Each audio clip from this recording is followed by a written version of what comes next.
11:06. Buenas noches. Aquí Horizonte. Buenas noches. Hola Iker, buenas noches. Tenemos un programa repleto de cosas muy interesantes. Pero ya saben que siempre hay un factor sorpresa, una cosa que cambia. Esto es la actualidad y estar pegado con este ojo que todo lo mira a ella. Bien. Víctor de Aldama, en directo, en la primera entrevista que concede de esta manera en la televisión en nuestro país.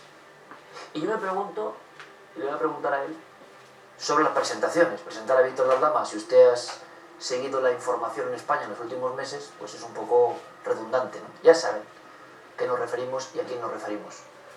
Pero, como sé que ha habido muchas propuestas y muchas ofertas, y aquí no hay ningún tipo de compensación, ¿por qué nos da esta entrevista a nosotros? Víctor, buenas noches. Buenas noches, sí que. Buenas noches, Carmen. Hola, buenas noches. ¿Por qué a nosotros?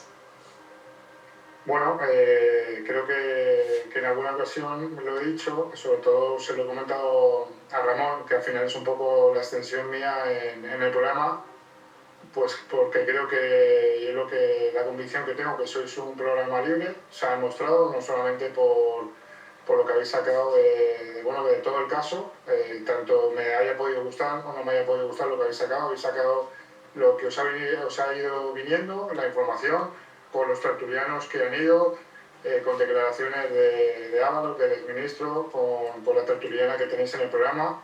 Y bueno, todo el mundo puede opinar, todo el mundo puede decir lo que desea y lo que opina, y no censuráis nada. Entonces, obviamente, por eso ha sido una de las cosas de cuando me habéis pedido poder estar en el programa, pues aceptarlo, pues estar esta noche con vosotros un rato. Y bueno, pues como creo que esto va a ser para largo, pues y creo que todo el mundo se merece saber la realidad y todas esas incógnitas que tienen, pues estaré encantado de estar en el plató con vosotros, si me invitáis en algún momento, para poder pues distendirnos y poder aclarar muchas de las cosas que seguramente esta noche no podamos aclarar por tiempo. Bueno, pues muchas gracias, Víctor. Evidentemente tú eres noticia, esto es una noticia, muchos compañeros querrían estar entrevistándote y desde luego vamos a preguntarte lo que el pueblo se pregunta. Fíjate que yo decía que tenía el móvil echando humo desde que se ha anunciado que tú estabas en directo, porque otra vez tuviste, bueno, la gentileza de mandarnos un vídeo, pero en directo hay una interactuación. Y es más, la gente puede manifestarse. Y hay una especie de bloques de preguntas que son muy claros. Hay una, Víctor, que es clarísima.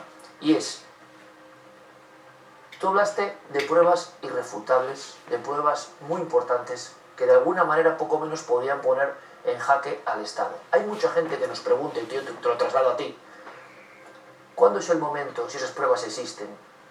¿Por qué no salen? ¿Estás contemporizando por algo? Hay quien dice, ¿estás buscando algún tipo de pacto y por eso todavía no sale? Esto es lo que nos preguntan miles de personas.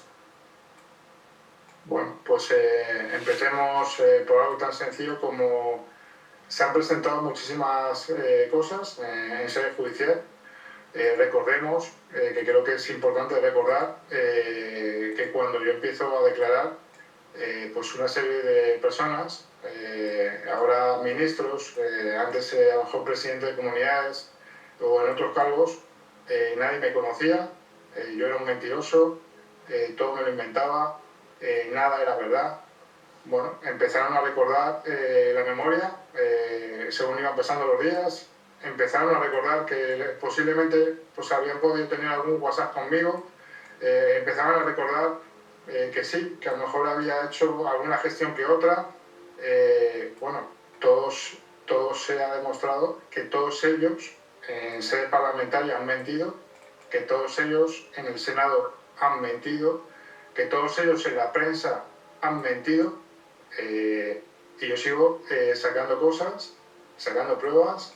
Hemos llevado a sede judicial una serie de pruebas que creo que son bastante contundentes, y obviamente al resto que pregunta la gente, que me estás preguntando hoy, que de otras pruebas que hay, claro que hay otras pruebas que son mucho más sensibles, en las que yo tengo que sentarme con Fiscalía, tengo que hablar con Fiscalía de esas pruebas, porque si ahora mismo mi vida está en peligro, como he dicho en varias ocasiones, pues presentando esas pruebas estará mucho más. Y yo quiero hacer las cosas bien, quiero decir, al final estoy haciendo lo que estoy haciendo, bueno, porque durante mucho tiempo me he sentido agraviado, han ido contra mí de una manera, me parece, inaudita, bueno, pues hasta conseguir destrozar mi vida, meterme en prisión, y que todo un país pues pensara que era un delincuente y que era un mentiroso. Yo creo que a día de hoy eso se está demostrando que no es así. Habrá mucha gente, obviamente, que sigue pensando que soy un delincuente y que soy un mentiroso. Bueno, pues ahí está la justicia, ahí está lo que estamos aportando. Seguimos sacando evidencias, como el otro día, sin ir más lejos, cuando estuve en el Parlamento, que vuelvo a repetir, dar las gracias a todos los parlamentarios que, bueno, pues que intentaron que pudiera resolver dudas y preguntas que tenían, pero que, como es lógico, es normal, creo que yo no soy quien tiene que resolver esas dudas, porque no soy político, esas dudas que les tiene que resolver en ese momento o en otro momento sería el señor Ángel Víctor Torres, en el que su parlamentaria del Partido Socialista pues hizo un monólogo completamente, no hizo ningún tipo de pregunta. A día de hoy todavía me pregunto qué quería preguntarme, sabía perfectamente que no iba a responder, por eso hizo ese monólogo. Y me hace mucha gracia cuando dice que la gente de su partido es honrada, decente y que no miente. Y nada más terminar ser parlamentaria, se va corriendo a la televisión con el expresidente de Canarias, que es el señor Ángel Víctor Torres, y declaran los dos mi silencio, y que mi silencio es porque no tengo nada que decir y que he vuelto a mentir y que todo es mentira. Bueno, 2 días después sale un WhatsApp del señor Ángel Víctor Torres, en el que ya no es un pantallazo de Coldo y él, sino un WhatsApp mío hacia él, en el que recuerdo y pongo en conocimiento otra vez a todos los espectadores que este señor dijo públicamente que si salía un solo WhatsApp mío de mí hacia él, dimitía. Yo no he visto la dimisión de él en ningún sitio. Fíjate, señor Daldama, no sé si me permites llamarte Víctor, tutearte. Por supuesto, claro, Carmen. Víctor, hay con respecto a esos WhatsApp varias informaciones que aseguran que lo que no hay es una contestación. Por eso el señor ministro Miguel Ángel Víctor Torres dice que no ha habido conversación con usted, al parecer, o contigo. Al parecer hay unos mensajes que están cifrados, que están codificados y que estáis intentando, tanto tú como la Audiencia Nacional, decodificar de alguna forma. Bueno, el señor Ángel Víctor Torres, como hasta ahora, cada vez que ha hablado, se le ha corregido. Una vez más se le va a corregir, porque ciertamente, como bien dices, Carmen, si te puedo tutear. Sí, por supuesto, por favor. Gracias. Esos WhatsApp de él están encriptados, se van a desencriptar, al igual, y denuncio aquí lo mismo que hizo el otro día la presidenta de la Comunidad de Madrid, la señora Ayuso, que de su móvil se han borrado conversaciones y cosas.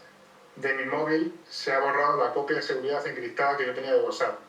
Pero también anuncio que no hay ningún problema, para que no se pongan nerviosos nadie del gobierno, la hemos vuelto a recuperar, ¿vale? Entonces, lo que dice el señor Ángel Víctor Torres se demostrará que una vez más miente, cosa que lleva haciendo desde que ha salido todo esto. Y vuelvo a repetir, este señor dijo que si salía un solo WhatsApp, el que fuera, dimitía. Es cierto que en ese WhatsApp, como él bien ha dicho en alguna publicación, yo le hablo de usted, yo le digo señor ministro, perdón, o señor presidente. Ciertamente, yo tengo una educación, pero también en ese WhatsApp pone que nos hemos visto días antes. Entonces, si le he escrito un WhatsApp y le he visto y hay contestaciones de él, pero están encriptadas, vuelve a mentir este señor. Víctor, tú has llegado a referirte a un sobre concreto, y creo que en su día lo preguntamos a Bermejo. Un sobre quiere decir algo físico, no digital, donde había el botón nuclear, poco menos. ¿Qué sabemos de ese sobre? ¿Es una salvaguarda? ¿Está bajo 7 llaves? ¿Puedes decirnos algo del nivel, aunque yo entiendo que esto es complicado, pero del nivel de pruebas que hay ahí? Bueno, que como he dicho sobre este sobre, puedo decir que es algo contundente, muy contundente, que hay que explicar muy bien, que eso se va a hablar cuando se tenga que hablar y cuando sea oportuno en Fiscalía y ante sede judicial, que está bien guardado, que no inventen, quiere decir, ese sobre, como ahora ha vuelto a pedir una petición el Partido Socialista, de que si yo he quitado pruebas, que si he ido a Calatayud por esas pruebas, esa documentación, que es parte de la que se llevó al Supremo, la guardaba el señor Escolano, obviamente, porque yo se lo pedí que la guardara, porque ya conocía a los personajes con los que estaba enfrentándome. Y esto viene de febrero, no de octubre. Los que no intenten inventar, que no intenten vincular, que si los hidrocarburos tienen algo que ver con el sobre, o que quieren información del sobre. Bueno, si tanto quieren saber qué tiene el sobre, es muy sencillo. Que pregunten a la UCO, que la UCO detectó las fotografías que el señor Alberto Escolano me mandó en su momento para que yo tuviera copia de ese sobre. Saben perfectamente lo que hay dentro de ese sobre y no sé, por algo estarán tan nerviosos cuando han hecho un dispositivo, el señor Marlaska, para detener al señor Escolano y conseguir ese sobre.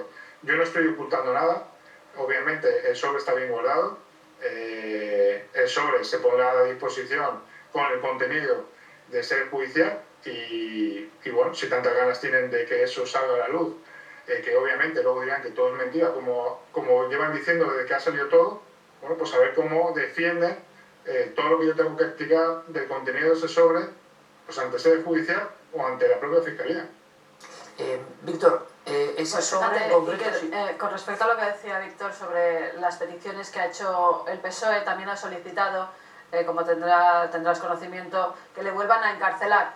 Ha pedido que le vuelvan a meter en la cárcel. El juez Pedraz ha dicho que para acordar una medida de esas características se requiere al menos que se aporten nuevos datos o hechos relevantes, cosa que al parecer no ha podido suceder. ¿Cómo le ha sentado a usted que vuelvan a intentar meterle en Chirona, ¿no?, en la cárcel? Bueno, pues me parece una vez más una medida de presión inaudita. Se demuestra que están muy nerviosos, se demuestran que la acusación particular, que me parece de una hipocresía total, cuando ellos van diciendo que quieren quitarlo de la acusación particular, ellos como acusación particular me quieren meter otra vez en la cárcel. ¿Para qué? Para no hablar, para no descubrir todo lo que hay que descubrir de estos señores. No sé, me parece algo ilógico, pero bueno, también estoy por otro lado contento porque el señor Pedraz, el magistrado de juzgado número 5 de la Audiencia Nacional, pues ha hecho lo que creo que era lo más lógico. Creo que nadie tiene que hacer el trabajo de su señoría, y creo que el Partido Socialista lo que ha intentado es hacer el trabajo de su señoría, y no solamente de su señoría, sino de Fiscalía, con coacciones y con presiones. Yo incidí en lo del sobre, fíjate, porque si no podemos saber el contenido de ese sobre, no sé si son fotografías, imágenes, ¿podrías decirnos algo, Víctor, sobre qué, digámoslo así, onda expansiva podría tener ese sobre? Ese sobre al que tú te has referido como casi salvaguarda o elemento nuclear fundamental, ¿podemos imaginarnos qué efectos tendría el conocimiento de ese sobre para la opinión pública? Bueno, y que vamos a, si no te importa hacer un inciso antes de contestarte a esto, no debería de ser el voto nuclear. Quiero decir, creo que han salido cosas suficientemente graves para que el gobierno en bloque, sobre todo en cabeza del presidente, hubieran dimitido. Pero parece ser que en este país no pasa absolutamente nada.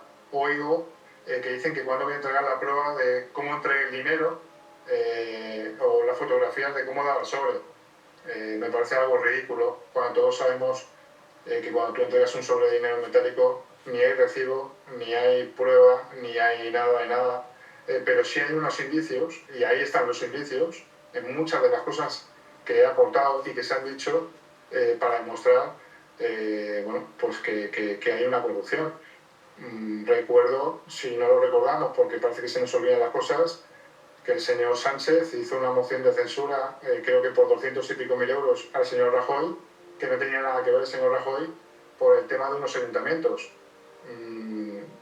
Y y se hizo la moción de censura. Entonces, con todo lo que hemos sacado, con todo lo que hemos dicho, con todo lo que se ha demostrado, siguen siendo pruebas que no valen de nada. Obviamente, lo que hay en ese sobre es algo bueno, pues muy contundente. Obviamente llega directamente a Moncloa y como tú dices, la onda expansiva pues, puede llegar a ser muy grande, sí. ¿Afectaría a alguien en concreto? Bueno, yo creo que eso me lo voy a reservar. Creo que ya he dicho bastante con lo que he dicho, que es algo que llega directamente a Moncloa y que es una onda expansiva muy, muy grande, pero creo que eso en este momento pues tengo que resolverlo donde tengo que resolverlo. Hablando de documentos, dentro de unos días la Audiencia Nacional ha dicho que tiene que presentar una serie de facturas, documentos de esos pisos donde había unas señoritas de compañía y donde dijiste, Víctor, pues que había reuniones de algunos ministros. ¿Tiene ya la Audiencia Nacional en su poder esas facturas? ¿Se las va a facilitar en los próximos días? ¿Qué se hacía en esos pisos, sin entrar en detalles que todos nos imaginamos? Bueno, como ya dije en el Supremo, y no tengo ningún problema en decirlo, primero, por contestarte a la pregunta, Carmen, se está preparando toda la documentación que ha pedido el señor magistrado. Como bien dije en el Supremo, yo me encargaba de alquilar esos pisos, me encargaba del catering, pero obviamente no me encargaba de las señoritas ni de pagar a las señoritas. Puedo decir quién estaba en esos pisos, pero no sé qué señoritas iban, no sé quién las pagaba, y bueno, pues el resto ya todos nos lo podemos imaginar. ¿Pueden ser algunas de la agenda de Coldo, esa que salió donde las llamaba de una manera tan despectiva, ¿no?, por su profesión? Bueno, pues es muy probable, sí, porque en esos casos era él quien se encargaba de eso. ¿Quién acudía a esos pisos? Bueno, pues como bien dije en su momento, en el de Atocha 25, el señor Ángel Víctor Torres, el señor Coldo García y el señor José Luis Ábalos. También ha sido sorprendente para el gran público saber que oficialmente no eras conocido, eran elementos como muy esporádicos en una noche electoral, en otros momentos, y nos llega información, siempre es la opinión, por supuesto, de Víctor de Aldama y sus palabras, que seguramente satisfarán a algunos y a otros pues dirán que no hay pruebas todavía tan rotundas y tan contundentes. El país está dividido en este momento entre los que dicen que hay argumentos suficientes y los que todavía no. Usted opine libremente. Pero, Víctor, tú entrabas, como se ha dicho, como Pedro por tu casa en ciertos ministerios, no había ningún tipo de control sobre tu vehículo y se hacían negocios y tú eras uno más allí, no precisamente alguien esporádico. Así es. Además eso es algo que se puede demostrar. Quiere decir, el Ministerio de Transportes tiene una base de datos de quién entra y sale. En la parte de atrás del ministerio, donde está el patio por donde entra el ministro, hay un cuarto donde hay guardias civiles y reciben al ministro. Quiere decir, yo pasaba directamente con mi coche, la barrera se abría cuando detectaba mi matrícula, yo pasaba por donde pasaba el ministro y cogía el ascensor, que es el único que lo coge el señor ministro, y subía directamente a la planta noble donde está el despacho de Coldo García y colindante el despacho de José Luis Ábalos, obviamente con las salas de administración y otras salas. Pero eso se puede demostrar fácilmente, si es que es muy sencillo con pedir un informe al ministerio, con pedir a Guardia Civil que diga a la gente que estaba en ese momento ahí, o que se pillan las cámaras, de grabación que había en el patio trasero y en el que se verán las veces que yo entraba sin ningún tipo de autorización, sin ningún tipo de nada. Entraba a mi coche, entraba yo, saludaba y iba directamente para arriba desde el ascensor del ministro. Víctor, ¿entrabas de la misma forma también a la zona privada del aeropuerto de Barajas? Es decir, a coger vuelos privados que os llevaban o recibíais a gente de Venezuela, por ejemplo. Bueno, eso no sé qué tipo de información es. Yo nunca he hecho eso. Quiero decir, la vez que yo he ido a la Terminal 1 Ejecutiva ha sido para recibir a la vicepresidenta de Venezuela en el concepto de temas políticos, y otras veces que he ido ha sido para recibir amigos míos que venían con su avión o empresarios que venían con su avión, nunca para hacer temas